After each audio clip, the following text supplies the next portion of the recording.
December 7, 1941, Oahu, Hawaii, 7:55 a.m. The Pacific Fleet lay at anchor, a collection of 185 vessels representing the primary deterrent against imperial expansion. In the span of just 110 minutes, this numerical superiority would be shattered by 353 Japanese aircraft launched from 6 aircraft carriers. On the deck of an auxiliary vessel moored near the heart of Battleship Row, the air temperature was a pleasant 75 degrees Fahrenheit. Within 60 seconds of the first torpedo hit on the USS Oklahoma, that ambient temperature in the immediate vicinity of the explosions spiked to over 1,000 degrees. This is where the math of survival begins. On one side of the ledger, you have the Imperial Japanese Navy's First Air Fleet. They brought 40 Type 91 torpedoes, each carrying 452 pounds of high explosives. They brought 103 Type 99 anti-ship bombs, designed to pierce armor plating 5 inches thick. Against this massive kinetic force stood a single second-class pharmacist's mate named Miller. He was a medical technician, not a surgeon. His primary equipment consisted of a standard-issue 1940 Navy medical kit, technically rated to treat no more than 15 men for minor lacerations and primary shock. As the second wave of 167 Japanese planes crested the mountains to finish what the first had started, Miller found himself standing over 109 critically wounded sailors. According to the United States Navy Medical Manual of 1940, the survival probability for these 109 men was exactly 0.0%. The manual was a document of cold, industrial logic. In a mass casualty event, it dictated a triage system that was as brutal as the fire itself. Resources were to be allocated only to those with a statistical probability of returning to duty. For those deemed non-salvageable, there was the black tagger physical death sentence written in ink, signaling to medical staff that these men should be moved to the side to die as comfortably as possible, while resources were diverted to the salvageable. The military math was simple. Save the sailors, who can still fire a gun. Abandon the ones who are costing the fleet time they don't have. But at 9 a.m., amidst the screaming of Zeros and the roar of burning bunker oil, Miller made a decision that defied every line of his training. He looked at the 109 men the Navy had already written off as dead weight, and he decided to recalculate the physics of the impossible. What happened over the next 48 hours would not just challenge military discipline, it would re-engineer the very concept of emergency medicine under fire. If you want to understand how one man managed to drag 106 men back from the edge of a grave the government had already dug for them, you have to understand the environment of December 7th. By 8:15 a.m., the harbor was no longer a body of water. It was a chemical furnace. The USS Arizona had just detonated, its forward magazines exploding with the force of 1.7 million pounds of gunpowder. The shockwave was so immense, it extinguished fires on ships 500 yards away, only to replace them with a rain of molten steel and grade 6 bunker oil. This oil is a thick, viscous substance that, when ignited, burns at a temperature that can melt aluminum. Miller's station was an auxiliary deck, a flat steel surface that was rapidly becoming a griddle. The men being pulled from the water weren't just wet. They were coated in this burning oil. Most were suffering from grade 3 flash burns, which occur when the skin is exposed to temperatures exceeding 400 degrees for less than a second. In these cases, the dermis is destroyed, the nerve endings are charred, and the body's ability to regulate its own temperature vanishes. The technical challenge Miller faced was astronomical.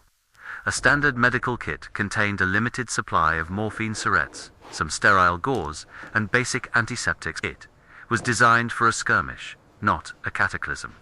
For 109 men, he would have needed roughly 500 yards of bandages and enough morphine to sedate a small army. He had neither.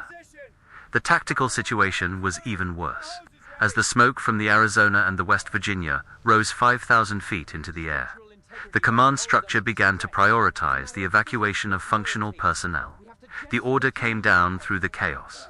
Cease treatment of non-salvageable personnel.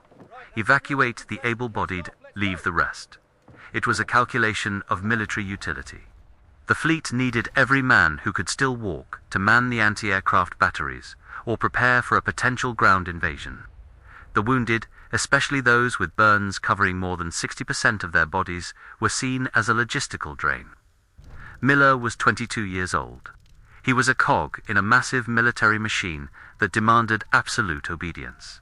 His superiors were telling him to walk away. His manual was telling him that these 109 men were already corpses that simply hadn't stopped breathing yet. But Miller looked at the deck, slick with oil and blood, and he stayed. To understand why this was a technical hack of the system, you have to look at the state of these sailors. A human body in grade 3 shock experiences a catastrophic drop in blood pressure as fluids leak from the vascular system into the surrounding tissue. Without immediate intravenous replacement, the heart begins to fail within 30 to 45 minutes. Miller didn't have 109 kits. He didn't even have 10. He was looking at a mass death event that should have been over by noon. But Miller began to innovate. He realized that the standard triage wasn't just a medical guideline. It was a limitation of imagination. He began to treat the deck of the ship as a biological processing plant. He used the vibrations of the nearby anti-aircraft guns, which were firing at a rate of 120 rounds per minute, as a tactile gauge for the stability of the deck. He knew that if the vibrations reached a certain frequency, the ship's structure was failing, and he would have to move his patients or lose them all. The heat was the primary enemy. The ambient temperature from the nearby fires reached 120 degrees Fahrenheit on the deck where Miller worked. For a human body, this is a heat level that triggers heat stroke and organ failure within 20 to 30 minutes of sustained exposure. Miller, however, was not just standing in it. He was working, lifting, and performing delicate medical procedures. He was pushing a human frame rated for 16 hours of labor into a zone of 48 hours of continuous high-intensity survival. When he ran out of sterile morphine, the math of pain management became his next hurdle. A man with grade 3 burns cannot remain conscious without entering a state of lethal shock. Miller began to calculate the dilution of industrial alcohol found in the ship's stores to create a makeshift antiseptic and a rudimentary sedative. It was dangerous, highly combustible, and entirely against regulations. If a single spark from a Japanese bomb hit his pharmacy, he and everyone within 50 feet would be incinerated instantly. He didn't care. He was busy stripping the canvas from life rafts. He had calculated that the tension required to stop arterial sprays from compound fractures, caused by the violent vibrations of the ship being hit, could be achieved using the heavy-duty canvas strips. But it had to be precise. Too loose, and the sailor bled out in 4 minutes. Too tight, and he would crush the already charred bone, causing fat embolisms that would strike the heart like a bullet. By 10 a.m., the second wave of Zeros was screaming overhead, their 7.7mm machine guns stitching lines across the water. The harbor was a graveyard of 2,403 Americans, and the numbers were climbing every second. On Miller's deck, the non-salvageable count stood at 109. To the Navy brass, these men were a statistic of loss. To Miller, they were a series of technical problems that required immediate, unorthodox solutions. He ignored the rated capacity of his own endurance. He ignored the direct orders to retreat to the mainland. He looked at the black tags that had been handed to him, the tags he was supposed to tie around the toes of the men he was abandoning, and he threw them into the burning oil. He decided that the Navy's math was flawed. He decided that the manual was just a suggestion.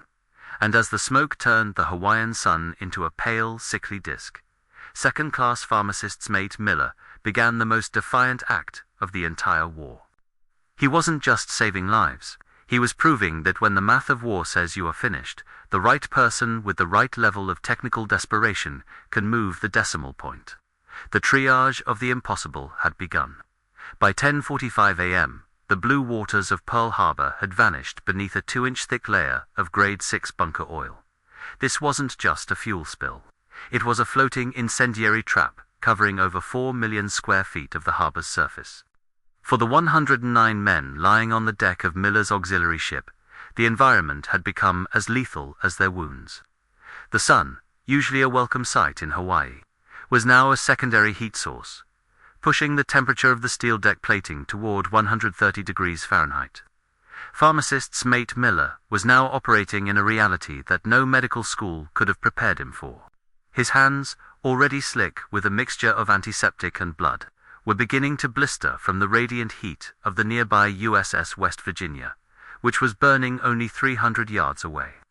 At this distance, the thermal radiation was enough to ignite dry timber and cause first-degree burns on healthy skin within minutes.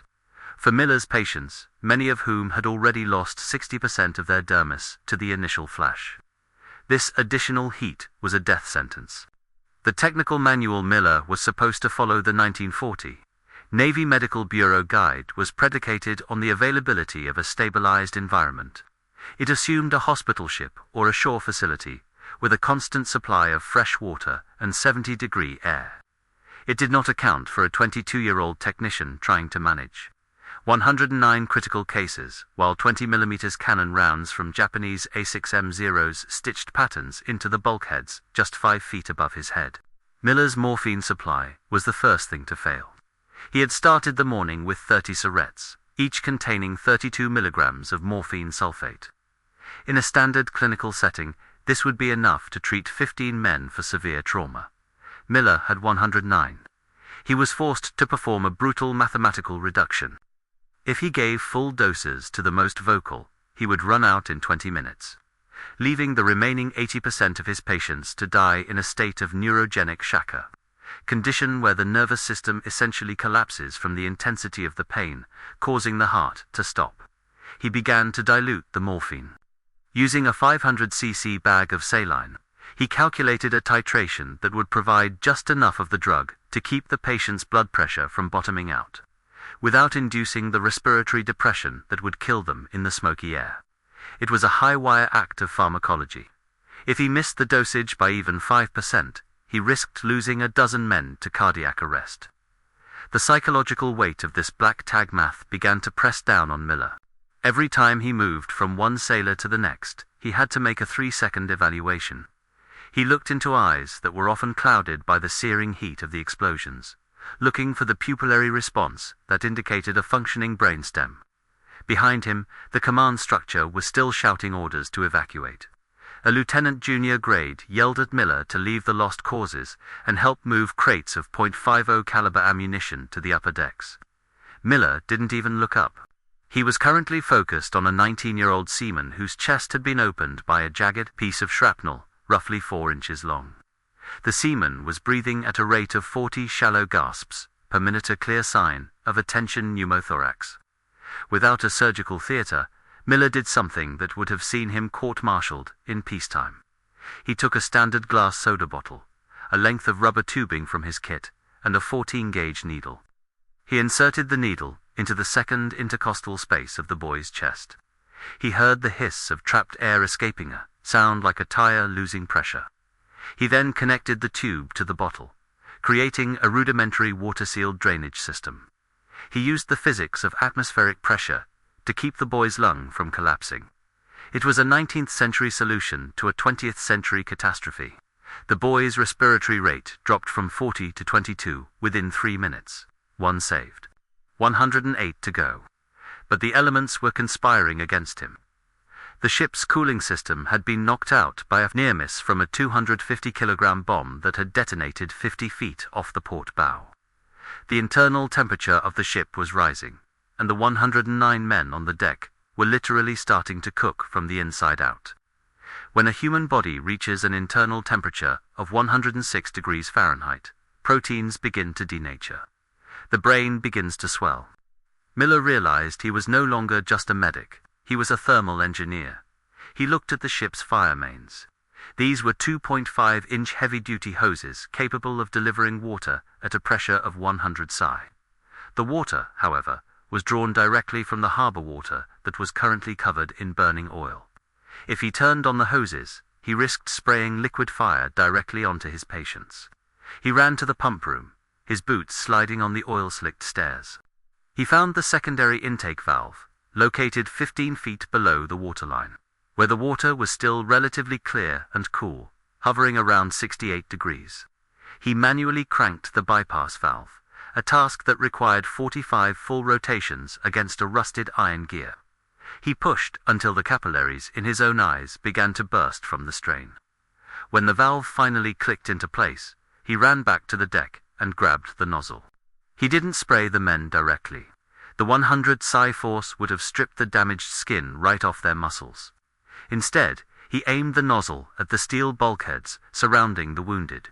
He created a misting curtain, a thermal shield that used the principle of evaporative cooling to drop the ambient temperature around the 109 men from 130 degrees to a manageable 85 degrees. The transition was immediate. The frantic, ragged breathing of the 109 sailors began to synchronize into a steadier rhythm. The mist also helped to knock down the thick, black smoke that was clogging their lungs.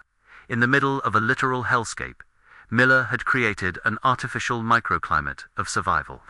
But as the clock ticked toward 11:30 a.m., a new threat emerged. The second wave of the Japanese attack was concentrating on the auxiliary ships, hoping to destroy the fleet's repair and support capabilities. A flight of Aichi D-3A Val dive bombers began their steep, 70-degree descents toward the harbor. The sound was a terrifying, high-pitched scream produced by the wind rushing over their fixed landing gear. Miller looked up and saw a 500-pound bomb release from a plane less than 1,000 feet above him. He had approximately 4.5 seconds before impact. He didn't run for the armored interior of the ship. Instead, he threw his own body across two of the most critically burned men. Using his 160-pound frame as a human shield against the coming shrapnel, the bomb hit the water 40 yards away. The resulting geyser of water and oil rose 100 feet into the air. The shockwave hit the ship like a physical hammer, lifting the 10,000-ton vessel 2 feet out of the water before slamming it back down. The vibration was so intense it shattered the glass soda bottle Miller had used for the chest drain. Miller stood up, his ears ringing with a deafening 120 decibel drone. He was covered in harbor sludge and soot, but he was alive. He immediately reached for another bottle. He didn't check his own wounds. Jagged piece of wood from the deck had embedded itself 2 inches into his thigh. He simply pulled it out, tied a piece of canvas around it, and went back to work. The black tag men were watching him. In the silence between the screams of the Zeros, the only sound was the rhythmic thud of Miller's boots on the deck. He was moving with a mechanical precision that defied the chaos. He was recalculating fluid replacement rates in his head, adjusting the misting curtain and resetting makeshift splints. At 12 p.m., a senior medical officer finally made it to the deck. He looked at the 109 men, then at the fire hoses, then at the soda bottle chest drains. He looked at Miller, who was currently using a pair of sewing scissors to debride a sailor's arm. "I gave the order to evacuate this deck 20 minutes ago," the officer shouted over the roar of a nearby B-17 trying to take off. "These men are triage category 4. They are non-recoverable. You are wasting resources that the base needs." Miller didn't stop his work. He didn't even look at the officer's rank. He simply pointed to the seaman with the soda bottle drain. "His heart rate is 88. His respirations are 20. He's breathing, sir. And as long as they're breathing, they aren't statistics. They're my patients." The officer looked at the seaman, then at the 108 others. He saw the black tags floating in a puddle of oily water nearby. He saw the defiance in the eyes of a second-class pharmacist's mate, who had decided that the United States Navy's math was wrong. The officer didn't repeat the order. Instead, he reached into his own bag, pulled out a roll of sterile gauze, and knelt down next to Miller. The turning point had arrived. The math was changing. 109 men were supposed to be dead by noon. It was now 12:15, and 109 men were still fighting for every breath. But the most dangerous hours were still ahead. The fires were spreading, the ammunition was running low, and the 109 men were about to face a crisis that no fire hose or soda bottle could fix. At 1:30 p.m., the tactical situation in Pearl Harbor shifted from a disaster to a potential extinction event for everyone on the auxiliary ship. The USS West Virginia, just 300 yards away, was now fully engulfed, and its structural integrity was failing. As the massive battleship settled into the mud of the harbor floor, It displaced a wave of burning bunker oil that surged toward Miller's position. This wall of fire was approximately 3 inches thick and moving at a rate of 4 feet per second. Pharmacist's mate Miller looked at the 109 men on his deck and realized the cooling mist he had engineered was no longer enough. The hull of the ship, constructed of half-inch steel plating, was beginning to conduct heat at a rate that would soon turn the deck into a furnace. He measured the temperature of the bulkhead using a drop of water.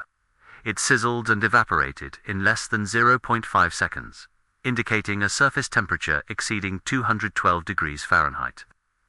The military manual was clear. If a ship's magazine is threatened by proximity to an external fire, the vessel must be scuttled or abandoned immediately.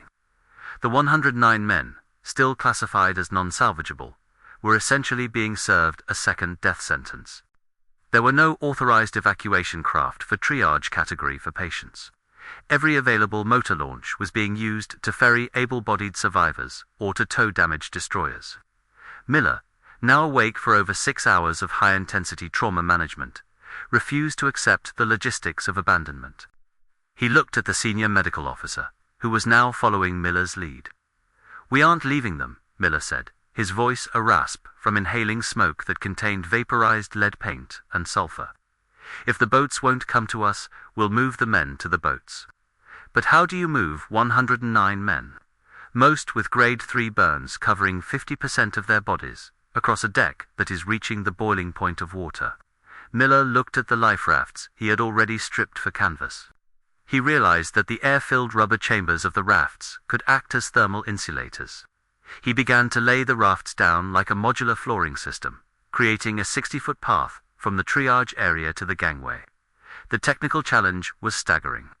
Each man had to be moved with 0 friction to avoid sloughing off the remaining skin. Miller coordinated teams of 4 able-bodied sailors, instructing them to lift using the 6-point carry method he had modified on the fly to avoid pressure on burned tissue. At 2:15 p.m., a 50-foot motor launch, intended to pick up the ship's officers, pulled alongside. The coxswain shouted that he only had room for 20 functional personnel.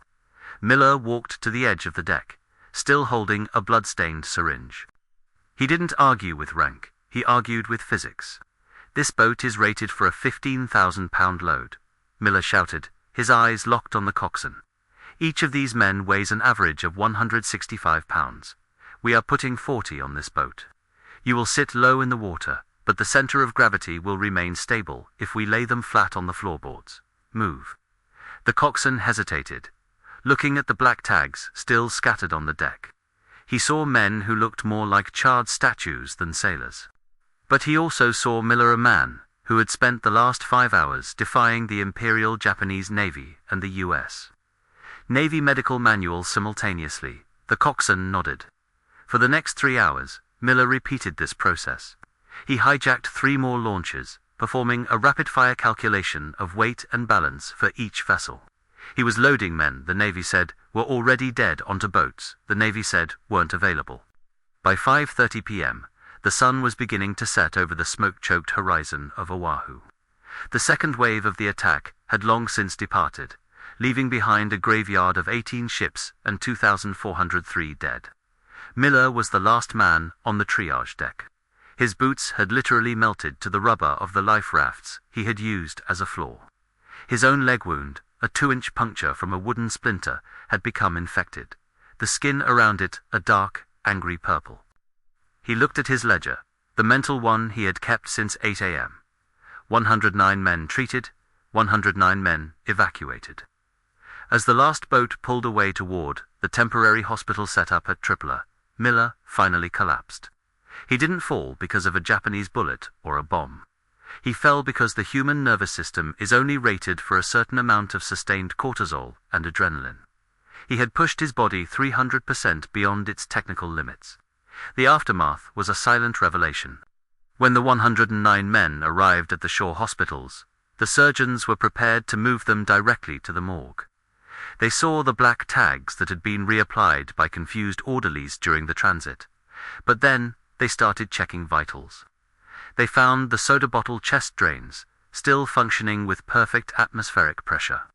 They found the canvas bandages, tied with the exact tension needed to prevent hemorrhage without causing necrosis. They found patients whose internal temperatures had been stabilized by Miller's fire hose misting system. The Navy medical manual predicted 109 deaths. The reality, of the 109 men Miller treated on that burning deck, 106 survived. That is a survival rate of 97.2% for a group of men who had been officially classified as having a 0.0% chance of living. Miller had moved the decimal point of fate through sheer technical defiance. In the weeks following the attack, the Navy tried to piece together what had happened on that auxiliary ship. They found a second-class pharmacist's mate in a hospital bed, his legs wrapped in bandages, his lungs permanently scarred from the bunker oil smoke. They didn't give him a Medal of Honor. They didn't give him a Silver Star. In the chaos of the early war, Miller's actions were recorded as exemplary performance of duty, a bureaucratic understatement that failed to capture the magnitude of his rebellion against the impossible. But the legacy of Miller's 48 hours of defiance lived on in the hardware of the Navy. His soda bottle drain was studied and eventually led to the development of more robust, portable plural suction units. His misting cooling system was analyzed by damage control officers and became a standard protocol for treating mass flash burns on carrier decks. The Navy realized that the 1940 manual was a document for a world that no longer existed. Miller had written the manual for the new one. If this story of technical defiance and the refusal to let 109 men become a statistic impacted you, please leave a like. It helps ensure that men like pharmacists, mate Miller, who chose ingenuity over orders, are never forgotten by history. Years later, one of the survivors, a man who had been tagged with a black tag and left for dead, was asked about that day. He didn't talk about the zeros or the explosions. He talked about a man with a fire hose and a soda bottle who looked at a death sentence and decided it was just a suggestion. Miller proved that while the military operates on manuals, survival operates on the human spirit's ability to recalculate the odds. He showed that when the math of war says you are finished, the right person with the right level of defiance can change the outcome of history. The manual said they were abandoned to die. Miller decided the manual was wrong. If this story of the triage of the impossible moved you, hit the like button and subscribe. Each like helps us keep the memories of men like Miller alive. Comment below. Did you know about the medical innovations that came out of the chaos of Pearl Harbor? We want to hear from you. You aren't just a viewer. You're part of the crew keeping these records from fading into the smoke of the past. This was the story of the 109 men who came back from the dead because one man refused to follow the math. Thank you for watching.